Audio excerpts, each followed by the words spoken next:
Sevara opa, mani qon guruhim minus chiqdi, xo'jayinimlarniki plus chiqdi.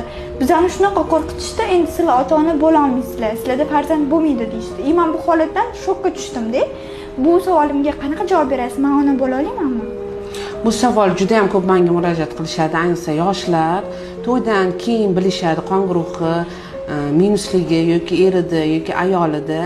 Sizlar ona bo'la olasizlar, chunki bu ayolida erkagida risk faktor minus bo'lsa qon guruhi birinchi o'rinda uni biz gematologiyaga tekshiramiz. Aniq tasdig'ini topsa, sizda titrlar tekshiriladi, o'zini ko'rsatkichlari bor. Agar titri yo'q bo'lsa, siz ona bo'la olasiz. Ona bo'lganingizdan keyin albatta ginekolog ko'rigida bo'lishingiz kerak, chunki har oy buni titrlar tekshiriladi.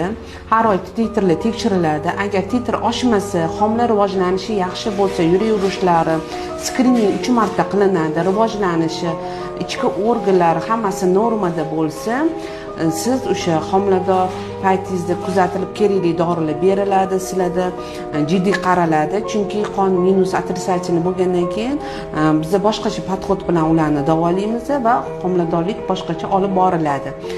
Homiladorlik 38-39 haftaligi yetgandan keyin o'sha tug'ilish paytigacha 40 hafta bo'lgandan keyin homila tug'ilgandan keyin albatta siz immunoglobulin